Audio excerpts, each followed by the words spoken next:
you may begin the presentation. Good afternoon, everyone. We are from Nihon Fukushi University. My name is Siwi, and I am the facilitator for this team. Before we proceed, let me introduce you to our wonderful presenters. Kan, Iori, and Yuzuki from Japan, Kayla, Pauline, and Nico from the Philippines, Shantlar from Cambodia, Malik from Malaysia, and Jiang from China. I would also like to introduce our sub-facilitator, Theodore from Burkina Faso. So now, let's begin the presentation. Okay, good afternoon, everyone. We are Team NFU. My name is Kang from Nihon Fukushi University. So our topic is international education under the main themes of peace and human rights. We explored how fair and inclusive education can reduce discrimination and help create more peaceful societies.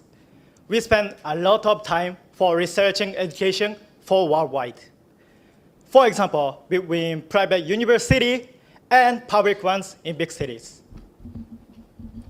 Even in Japan, students often study English for exams, but don't learn how to use it in real life or to understand other cultures. That's a kind of inequality too, between academic learning and practical global skills.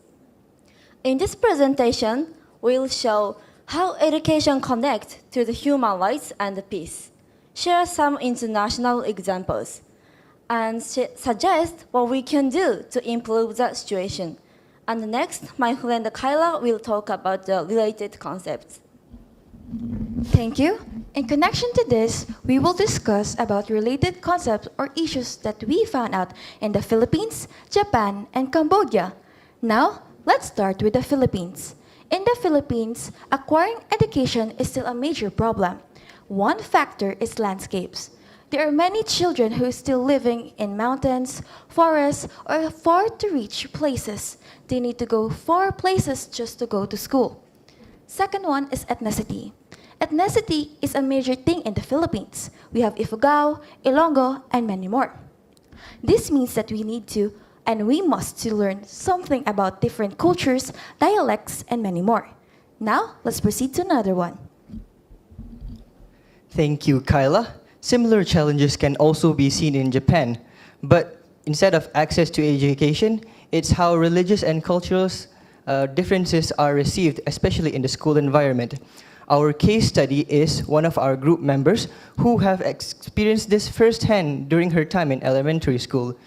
Due to religious reasons, Nepalese students are not allowed to eat the same school lunch as other students, and instead they are served a separate menu.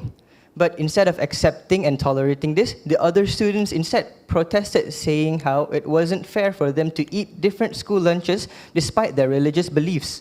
Ultimately, foreigners who are living in Japan are forced to assimilate instead of being accepted for their differences. Next, we'd like to talk about Cambodia. In Cambodia, we have the same issues as two countries. So the first is like our human resources. As you know that Cambodia used to stay in the dark time, in the Pol Pot. So knowledgeable people were killed by Pol Pot time. Second, not enough connection. In some rural area, there isn't connection to support their teaching. Third one is about far away from the city. Some school is very far away, so it makes the student difficult to go to school. And the last one, not enough teaching material. So as the poor country, that is really hard to build the teaching material. By the way, the royal government of Cambodia has to set the SDG goal to achieve the sustainable goal in 2030. So they focus on human development goals, schooling, and learning outcome. Give the stage to my friend. The purpose of the study is to raise awareness of discrimination, stereotyping, and social injustice in education. About 200 high school and college students participated across Japan and Philippines. This study was conducted through digital platform Google Forms for easier data gathering. As you can see in this table, the results and discussion. In the Philippines, students are rarely certified the more score high 4.0. It means that the student is rarely certified with the surveys in the school, the inclusion. In the other hand, let's take a look to the Japan student.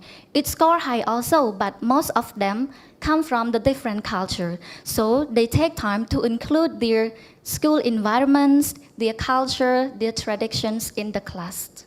Next. Okay, now let's talk about our resolution. As you can see in the presentation, we have seminars and webinars focusing on leadership, gender equality, and Sustainable Development Goals or SDGs. Our team proposes future action plans focusing on community and social school challenges, focusing on respect, equality, and global awareness. The goal is to encourage leadership because this idea would help us build our confidence, work well with others, and develop our own leadership skill no matter our background or personality is. Next, we have gender equality. This part will talk about why is it important to treat everyone fairly, regardless of bias. In this session, we will talk about more about gender bias and how can we promote respect and fairness in both school and daily life. Now, let's hear about JY's more ideas about sustainable development goals. Thank you, Paul. Sustainable Development Goals, or SDGs, we will focus on four. The first one, SDG 4, quality education. The second one, gender equality. The third one, SDG 10, reduce the inequalities. And the last one, SDG 16, peace and justice. These are global goals, but we'll learn how our small actions can contribute to them in our own community. These seminars will be conducted during the class hours, with teachers providing support and the participants will receiving certificates. Now, let's move on to the second part, our Second one is international exchange program. It could be done online or can be done in actual life. It encourages students to go in a real life situation where you can experience or interact with different people from different nations. They could exchange cultures and gain new insight. What they can do? They can do creative campaigns, just like posters, slogans, and many more. Second, we can share our recipes from our hometown or even dialects. Second one is to learn basic greetings like ni hao, kamusta, maayong hapon. Those are ways that we can teach students to know the real life situation of countries that we may not know. So in this way, we can open mind and respect differences. Next. As for the closing remarks, we, the NFU team, the researchers, believe that every student has the right to education, yet many students still face discrimination, inequality, and exclusion in schools, according to the information found in the internet, which affects their confidence and their ability to take parts on global participation. And for that, we have a message for everyone. Education is not just about accessing it. It is about making the classroom feel safe,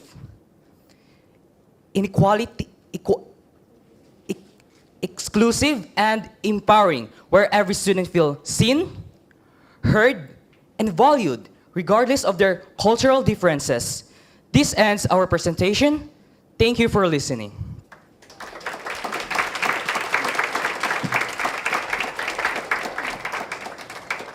Thank you very much for the meaningful discussion. We hope that now you all feel inspired to create better learning environments that empower every student, regardless their background, to achieve their goals and realize their dreams. By doing so, we can build stronger future for our society, and more than that, society of peace and justice. Now it's time to move to the discussion part. I would like to invite our discussant, Erica, to come to the stage.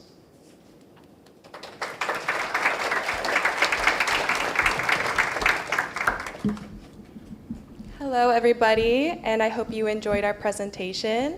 My name is Erica, and I'm from Japan in America. Yoroshiku onegaishimasu. And I would like to begin our discussion session, open to both the commentators and our audience. I wanted to ask, what did you think of our presenter's action plan? I think we can start with the commentators. No, we don't have it. Yes.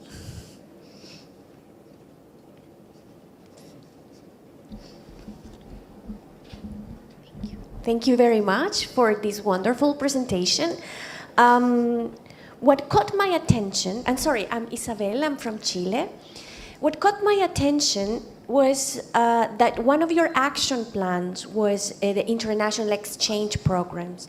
And I believe that it must have been very interesting for you to design that plan, having such an international group, especially from international students coming to Japan to study in such a young age.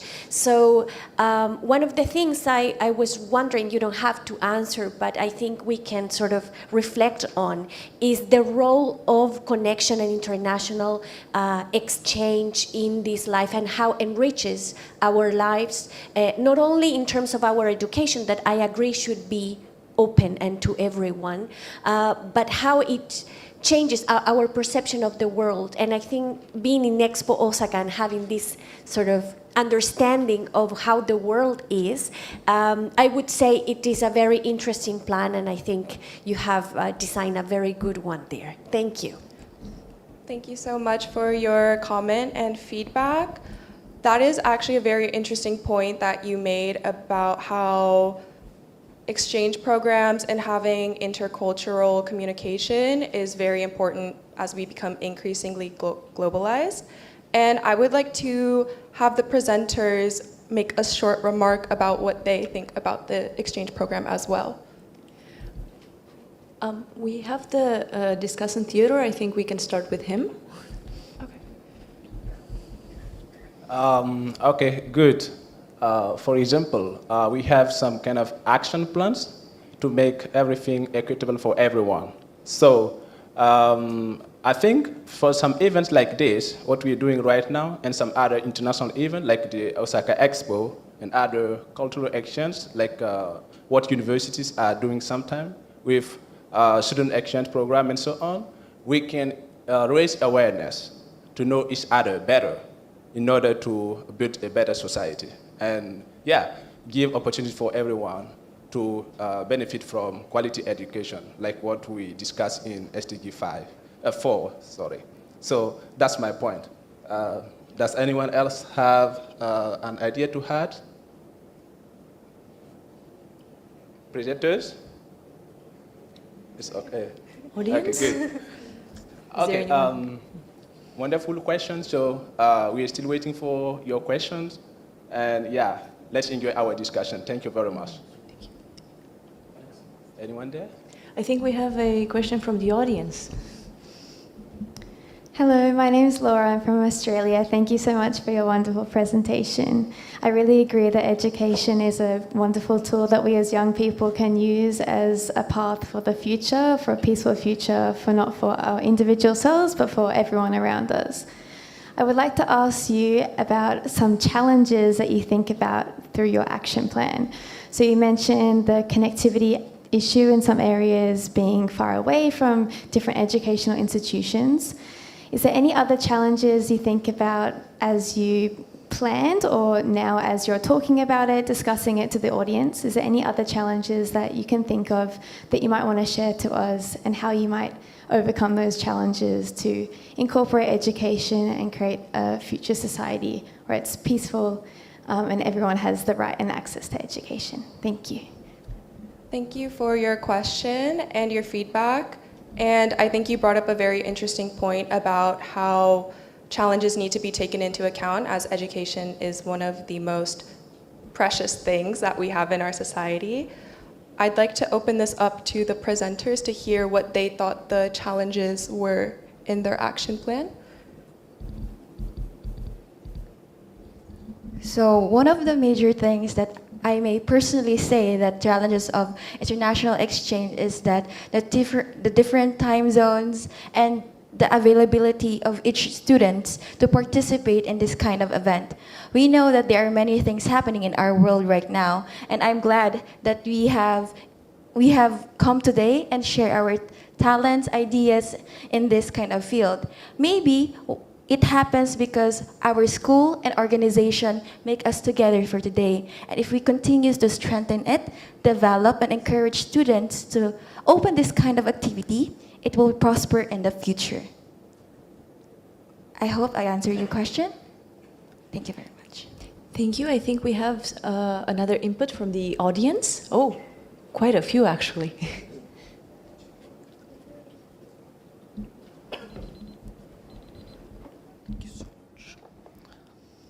Firstly, thank you so much for a wonderful presentation. And I am Bharat Valecha from Team K2, and I come from India. So I just wanted to give a comment regarding the strengths of the action plan that you suggested, which is the exchange programs, like culturally exchange programs, as we all are here wearing different traditional dresses over here representing our country. So I believe that such kind of events or some in-class events, something like this, could create awareness about different cultures and make us feel inclusive in the society, and even makes a safe space for everyone that makes them feel comfortable and feel inclusive and respect their culture, where they come from, and appreciate how they are representing their